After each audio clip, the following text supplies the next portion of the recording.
Hey, how's everyone doing today? Hope everyone's doing good. So today I want to share with you something that Honda just released. It's an update. I don't think it's a recall, but it's an update for some of their systems. And it has to do with inside the car here. It's a feature that most new cars have now, and I'm sure a lot of us don't like it, myself included.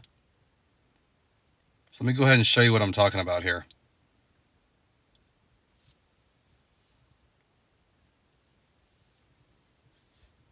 So it's right over here. Here's the button to disengage it. It's the auto idle stop feature. And on this car, there's a button here, but on Honda products, it's different spots, but same feature. If you're not sure what that is, quick rundown. What it's supposed to do is save fuel, supposedly.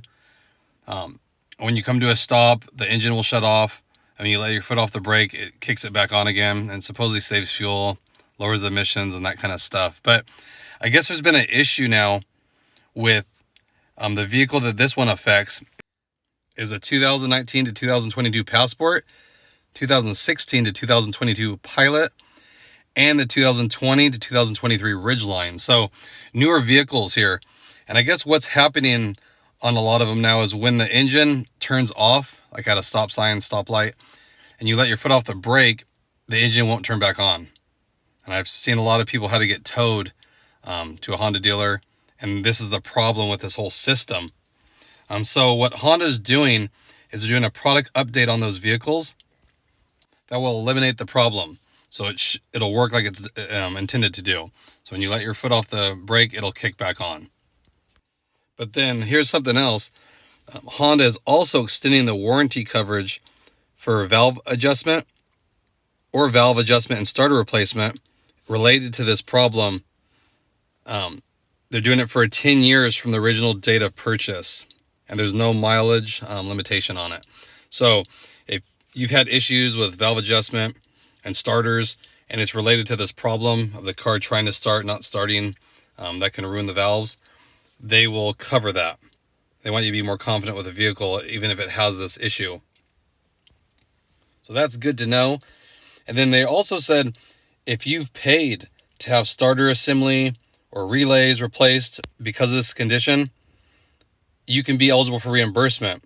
And also, if you say you sold the vehicle, but you still paid to have that work done, you can still be reimbursed for it. So that's good to know as well.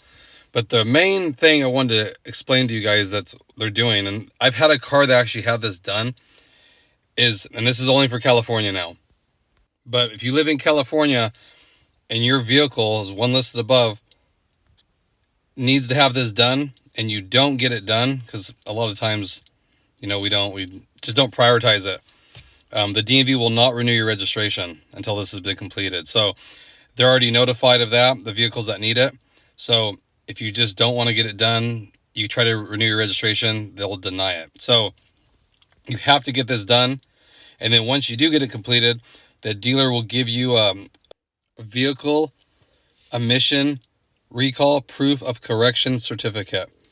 And they'll also electronically send it to the DMV. So you don't have to worry about it. Once you get it done, it'll be linked in the system. But it's a good idea to keep the copy that Honda gives you, just in case the DMV, something happened, they don't have it. You have to have proof so you can actually renew your vehicle. So it's kind of important. Like I said, I've had that happen to a vehicle in the past where they gave me, I think it's a yellow slip, and I just kept it in the glove box. Never needed it. I renewed the vehicle fine because it's electronic, of course. But just FYI, if you need it done, don't hesitate, especially in California, because then you're going to run into issues when you try to renew your vehicle and then have to wait to make an appointment to get it done. And of course, it's free. You just call Honda and make an appointment they'll update the software free of charge. So again, I just want to give you guys a heads up. So if you have those vehicles, then the new Passport, Pilot, or Ridgeline, and those model years, if you didn't get a letter sent home, I would go ahead and give Honda a call. They'll ask for your VIN number. They can run it for you and see if it needs it. So, because sometimes letters get lost in the mail and what have you. So I'll definitely make sure that you get it completed so you're ahead of it and you don't have any issues going forward. So again, just wanted to give you guys that information that just came out. Again, I appreciate it, all the support I'm getting. If you haven't, please subscribe to the channel. I'll have new videos coming up every week regarding both Honda and Acuras and recalls and safety information, things that are important to know about these vehicles. Again, I appreciate you guys, and I'll catch you guys in the next video. Thanks again, everybody.